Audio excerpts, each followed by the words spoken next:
2 मौतें हुई हैं। जो पुलिस वाले दूसरे की रक्षा करते हैं, दूसरे को हत्यारों से, अपराधियों से बचाने का काम करते हैं, वो पुलिस वाले एक के बाद एक खुद की ही जान के पीछे पड़ जाते हैं और खुद की जान ले लेते हैं। मैं नहीं समझता हूं कि इतिहास में इस तरह की घटना पहले कभी हुई होगी और पुलिस महकमे में हुई होगी कि एक ने जब खुद को गोली मार ली, कुछ दिन के बाद दूसरे पुलिस वाले ने उसी के केस से जुड़े हुए मामले में खुद को भी गोली मारी। ऐसी घटना हुई हरियाणा में, आप सबको मालूम है, इसे बताने की जरूरत नहीं है। पूरे देश में इस पर बवाल मच रहा है। एक डीआईजी स्तर के अधिकारी, आईपीएस ऑफिसर पूरन कुमार, जिन्होंने खुद को पहले गोली मारी और उसमें ये आरोप लगा, उन्होंने आरोप लगाया, 9 पेज का उनका सुसाइड नोट है, जिसमें उन्होंने कहा कि मेरे खिलाफ जातीय भेदभाव किया गया और इस वजह से मैं परेशान होकर के खुद को खत्म कर रहा हूं। और ये अभी बवाल मचा ही हुआ था पूरन कुमार के पोस्टमार्टम को लेकर के। उनके परिजन ने कहा कि हम पोस्टमार्टम नहीं कराएंगे, जबकि अगर किसी ने खुद को मार लिया है गोली, खुद से खुद की हत्या की है, तो ये पुलिस केस बनता है और पुलिस केस में जाकर के पोस्टमार्टम होना अनिवार्य होता है। और इसके लिए पुलिस वाले दबाव डाल रहे थे कि पोस्टमार्टम तो होना ही पड़ेगा, लेकिन उनके परिजन कह रहे थे कि हम पोस्टमार्टम नहीं करेंगे। खैर, आखिरकार पूरन कुमार के परिवार वाले ने पोस्टमार्टम की अनुमति दे दी है। कब दी? अब जरा देखिए खेल। ये अनुमति पूरन कुमार के परिजनों ने कब दी? तब जबकि एक एएसआई ने खुद को गोली मार ली और गोली मारने के पहले एक वीडियो बनाया।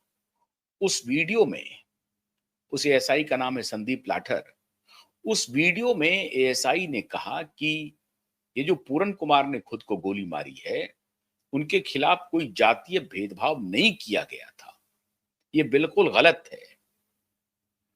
असल कहानी यह है कि पूरन कुमार भ्रष्टाचार में सांगोपांग लिप्त थे और वो पकड़े जाने वाले थे। उनके खिलाफ इंक्वायरी चल रही थी। उस जांच की वजह से, उस जांच से बचने के लिए पूरन कुमार ने खुद को गोली मार ली, और क्योंकि पूरन कुमार के खिलाफ पक्के सबूत हाथ लग गए थे, इससे बचने के लिए पूरन कुमार ने खुद को गोली मार ली। अब पूरन कुमार की पत्नी भी आईएएस हैं, वहां सेक्रेटरी के दर्जे में हैं और काम कर रही हैं, हरियाणा में ही पोस्टेड है। इतनी बात तो आप सभी जानते हैं, लेकिन अब मामला आगे का सामने आ रहा है खुल करके कि घटना असल में हुई क्या।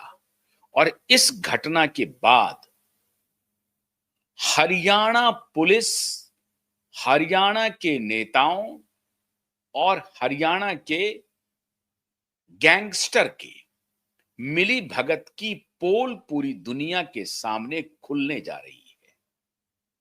और कोई एक दल का नेता नहीं है, सत्तारूढ़ पार्टी का हो, जो पार्टी सत्ता में नहीं है उसका हो, कोई एक ऑफिसर, एक रैंक का ऑफिसर हो, नहीं।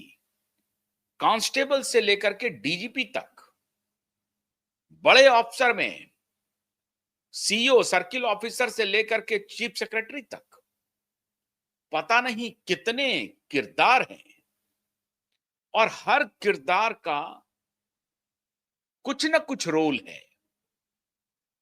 मतलब पूरे हरियाणा के बारे में और उससे सटे पंजाब, दिल्ली एनसीआर, यहां क्या चल रहा है, इस 2 घटना ने सबको एक्सपोज करके रख दिया है।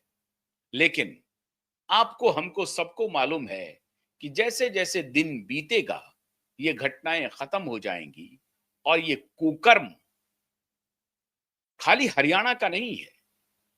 ऐसा कौन सा प्रदेश है जिसमें ये कुकर्म जारी नहीं है? लेकिन हरियाणा के इस कुकर्म को लोग पर्दा पर पर्दा डाल देंगे, लोग इसकी चर्चा करना छोड़ देंगे और फिर से ये कुकर्म लगातार चलता ही रहेगा। कुकर्म क्या हुआ मित्रों? संदीप लाठर ने जो अपने वीडियो में आरोप लगाए, उसके बाद से ये पूरा मामला खुला है। क्या था पूरा मामला? आप जान करके हैरान रह जाएंगे। सोनीपत, झज्जर, पानीपत, दिल्ली, दिल्ली से सटे और दूसरे डिस्ट्रिक्ट, इन सब में एक खास तरह का गैंग ऑपरेट कर रहा है और उसमें एक गांव का नाम है टिंडली गांव।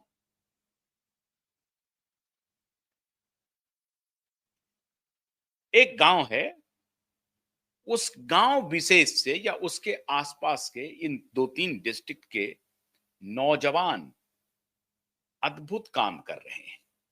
क्या काम कर रहे हैं?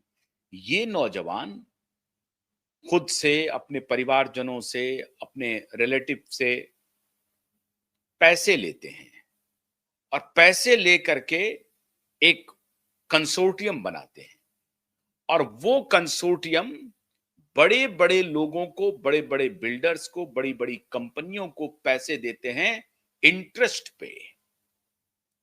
फाइनेंसर हैं, ये फाइनेंस कैपिटल कहा जाता है। और सिर्फ यहां नहीं देते हैं, देश दुनिया के किसी भी हिस्से में देते हैं। दुबई तक तार इनका जुड़ा हुआ है और छोटी कंपनी को नहीं देते हैं। 100 करोड़ का इन्वेस्टमेंट नहीं होता है, फाइनेंस नहीं होता है। 100 करोड़ से 400, 500 करोड़ रुपए तक के फाइनेंस दिए जाते हैं। और इसमें कितने लोग हैं?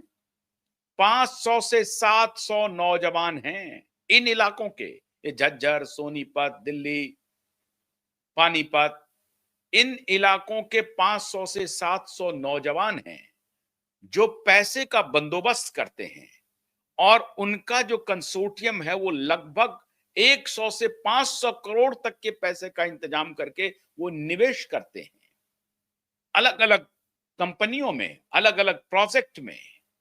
और उससे जो उनको आय होती है, ये सारा का सारा ब्लैक का कारोबार है। पैसे लेना, ब्लैक में पैसे देना। अगर 1 करोड़ रुपए हमने दिए आपको तो 2-3 महीने के बाद 1 करोड़ 20 लाख, 1 करोड़ 30 लाख रुपए का रिटर्न आता है। क्विक रिटर्न चलता है। अब 1 करोड़ से अब आप सोचिए, इसी तरीके से अगर 1 करोड़ को 5 करोड़ में तब्दील कर दीजिए तो 3 महीने में कितने पैसे आ गए? 500 करोड़ अगर कर दीजिए तो 500 करोड़ का जो रिटर्न आता है, फिर ये इन सब में बट जाता है और ये पूरी तरह से ऑर्गेनाइज्ड है। नौजवान काम कर रहे हैं, 40 वर्ष के नीचे के नौजवान काम कर रहे हैं इस ऑर्गेनाइज्ड फाइनेंसिंग में।